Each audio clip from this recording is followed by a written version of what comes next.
जादुई नील पॉलिश। बच्चों, आज जो कहानी मैं आपको सुनाने वाली हूँ उसका नाम है जादुई नील पॉलिश।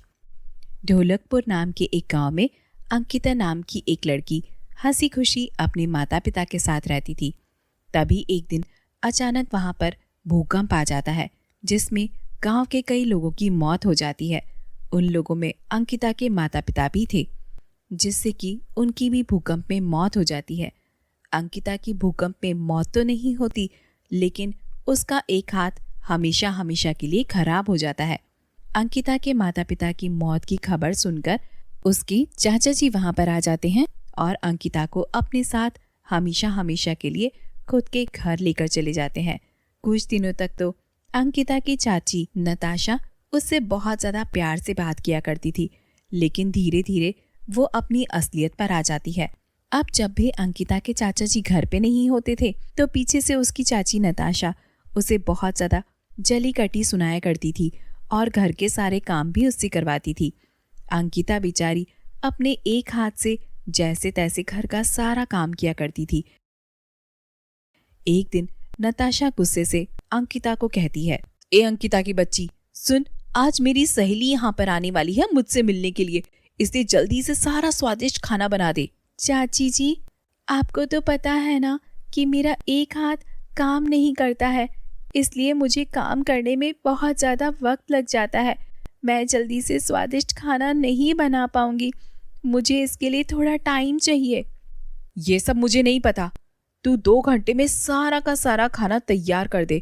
अगर तूने मेरी बात नहीं मानी तो फिर मुझसे बुरा कोई भी नहीं होगा, समझी ना अंकिता की बच्ची। अच्छा ठीक है चाची जी, मैं 2 घंटे में सारा खाना बना के तैयार कर दूंगी। अब समझ गई है तो जल्दी से जाके किचन में सारा काम कर और जल्दी से खाना बनाना शुरू कर दे। अंकिता किचन में खाना बनाने चली जाती है। 2 घंटे में नताशा की सहेली श्रुति घर पर आ जाती है। तभी श्रुति कहती है, अरे नताशा, कैसी है तू? मैं बिल्कुल ठीक हूँ, तुम बताओ आजकल क्या चल रहा है तुम्हारी लाइफ में? घर में सब ठीक है ना? इस तरह दोनों सहेलियां आपस में बातें करने लगती हैं और थोड़ी देर बाद दोनों बैठकर खाना खाने लगती हैं। तभी वहां पर अंकिता आ जाती है और नताशा से कहती है, चाची जी, मैंने सारा काम खत्म कर दिया है, लेकिन अब तक आपने मुझे कुछ भी खाने के लिए नहीं दिया है, इसलिए मुझे कुछ आप खाने के लिए दे दीजिए ना। ए अंकिता की बच्ची, तुझे दिखाई नहीं दे रहा है कि मैं अपनी सहेली से बात कर रही हूँ? हमेशा आ जाती है अपनी मनुष्य शक्ल लेके, लेकिन अगर खाना नहीं खाया तो मर तो नहीं जाएगी कल मुंही कहेगी। एक काम कर, किचन में कल रात की रोटियां पड़ी हुई है, वो जाके ठूंस ले अपने पेट में और फिर वापस से यहाँ पर नहीं आना और अपनी मनुष्य शक्ल मुझे मत दिखाना, और अगर तू वापस आई ना तो तेरी हड्डियां तोड़ के रख दूंगी। अंकिता किचन में जाती है और रात का रूखा सूखा खाना खा लेती है। थोड़ी देर बाद अंकिता उठ जाती है और फिर से शाम के खाने की तैयारी में लग जाती है।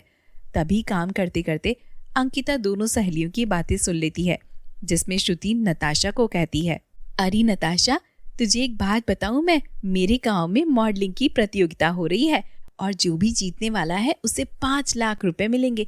मैं तो अपनी बेटी को प्रतियोगिता में भेजने वाली हूँ।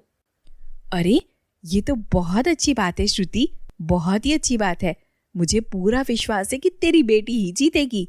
हाँ नताशा, चल के उसके लिए कल के लिए गाउन लेकर आते हैं। श्रुति और नताशा की ये सारी बातें सुनकर अंकिता बहुत खुश हो जाती है और अपने मन में सोचती है, मैं भी मॉडलिंग प्रतियोगिता में पार्टिसिपेट करना चाहती हूँ और जो भी जीतेगा उसे पूरे 5 लाख रुपए मिलेंगे। मैं भी तो इतनी सुंदर हूँ, अगर मैं मॉडलिंग में भाग लूँ तो ज़रूर मैं जीत सकती हूँ। मैं इस बारे में जाकर अभी चाची से बात कर लेती हूँ। इतना सोचकर अंकिता नताशा के पास जाकर उससे कहती है, चाची जी, मैं भी मॉडलिंग प्रतियोगिता में भाग लेना चाहती हूँ, आप मुझे भी एक गाउन दिलवा दीजिए। अरे अंकिता की बच्ची, ये तेरे दिमाग विमाग तो खराब नहीं हो गया है ना? मॉडलिंग प्रतियोगिता में पार्टिसिपेट करेगी? हाँ, तेरा हाथ देखा, एक हाथ तेरा खराब है, टूटा हुआ है तेरा एक हाथ, तुझे देखकर लोग वहां से भगा देंगे। तभी उसकी सहेली श्रुति कहती है, अरे नताशा, मुझे तो लग रहा था ये बहुत ज्यादा सीधी सादी लड़की है, लेकिन देख तो कितनी चालाक है। यहाँ आकर तुझे ऑर्डर दे रही है कि उसे गाउन चाहिए। हाँ, तूने देखा, इसने हम लोगों की सारी बातें सुन ली। तभी मैं कहती हूँ इन लड़कियों पे थोड़ी नजर रखनी चाहिए। और तू ना इसे अपने इतने सिर पे ना चढ़ा। इसे ना जमीन पर है तो जमीन पर ही रहने दे। हाँ, तुम बिल्कुल ठीक कह रही हो श्रुति। मैंने इसे ना कुछ अपने ज्यादा सिर पे चढ़ा लिया है। देखो तो इसकी हिम्मत कि मुझसे गाउन मांगने आ गई है।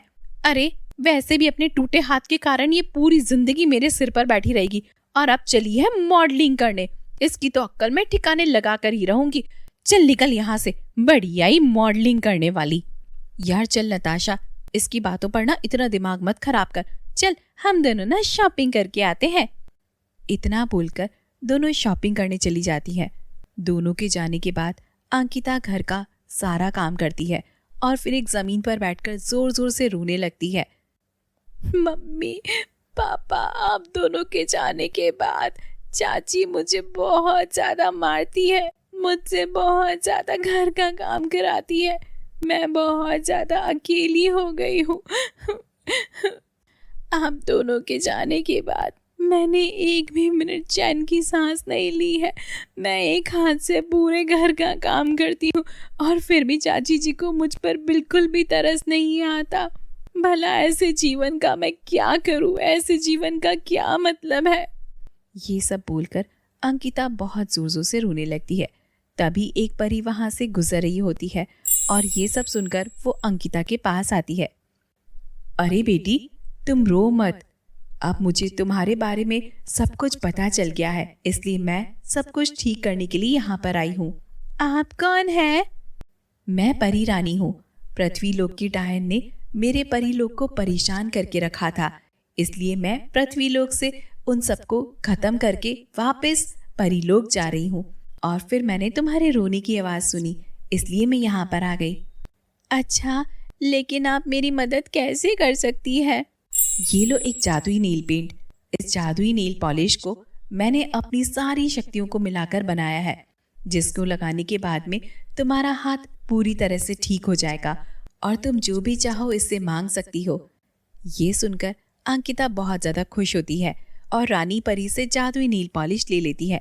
अंकिता जादुई नील पॉलिश लगाती है, तभी थोड़ी देर बाद उसका हाथ एकदम से ठीक हो जाता है और वो प्रॉपर तरीके से काम करने लग जाता है। अरे सच में मेरा हाथ तो बिल्कुल ठीक हो गया, मेरा हाथ तो बिल्कुल ठीक हो गया। तभी परी अंकिता से कहती है, मैंने कहा था ना ये जादुई नील पेंट है, आज से ये तुम्हारी हुई। अब मैं यहाँ से चलती हूँ। इतना बोलकर रानी परी वहां से चली जाती है। रानी परी के जाने के बाद अंकिता जादुई नील पेंट को अपने कमरे में ले जाती है और उससे कहती है, जादुई नील पॉलिश, मुझे मॉडलिंग प्रतियोगिता के लिए एक सुंदर सा गाउन दे दो। अंकिता की इतना कहते ही वहां पर एक सुंदर सा गाउन आ जाता है। अगले दिन अंकिता गाउन पहनकर मॉडलिंग प्रतियोगिता में चली जाती है। वहां सबकी नजर अंकिता पर पड़ती है और फिर अंकिता को जीत मिल जाती है। वहां श्रुति भी अपनी बेटी के साथ आई हुई होती है।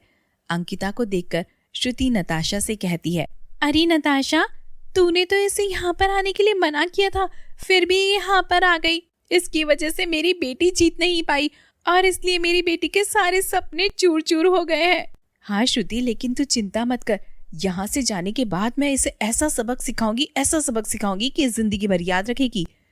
थोड़ी देर बाद अंकिता घर पर आ जाती है और पीछे से दोनों सहेलियां घर आ जाती हैं और घर पहुंचने के बाद नताशा अंकिता से बोलती है, मैंने तुझसे मना किया था ना कि तू उस प्रतियोगिता में भाग नहीं लेगी, फिर तू उस प्रतियोगिता में क्यों आई?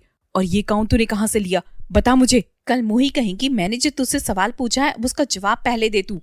चाची जी, मुझे आपके किसी भी सवाल का कोई भी जवाब नहीं देना। अब मैं हमेशा के लिए यहाँ से जा रही हूँ। अच्छा, अब तो ये घर छोड़कर यहाँ से जा रही है। मैंने कहा ना कि मैं कहीं भी जाऊं, इससे आपको क्या मतलब है? आपको मुझे जितनी तकलीफ देनी थी वो आप मुझे पहले ही दे चुकी हैं चाची जी, लेकिन अब मैं आपके साथ नहीं रह सकती हूँ। मैं अब अपनी जिंदगी अपने अनुसार जीना चाहती हूँ चाची जी, मैं यहाँ से जा रही हूँ। इतना बोलकर अंकिता अपने कमरे में जाती है और सारा सामान पैक करके वहां से बाहर की तरफ आ जाती है। अंकिता अपने साथ रानी परी की दी हुई नील पेंट को भी रख लेती है। उस दिन से हमेशा के लिए अंकिता अपनी चाची के घर को छोड़कर बाहर निकल जाती है। तभी अंकिता कहती है, हे जादुई नेल पॉलिश, मुझे एक घर दो जिसमें मैं सुकून से रह सकूं। अंकिता के इतना बोलते ही जादुई नील पेंट उसे एक नया घर दे देता है। अंकिता को मॉडलिंग प्रतियोगिता में जो 5 लाख रुपए मिले थे, उससे अंकिता अब खुद का एक नया ब्यूटी पार्लर खोल लेती है और मेहनत से काम करके हंसी खुशी अपना जीवन बिताने लगती है।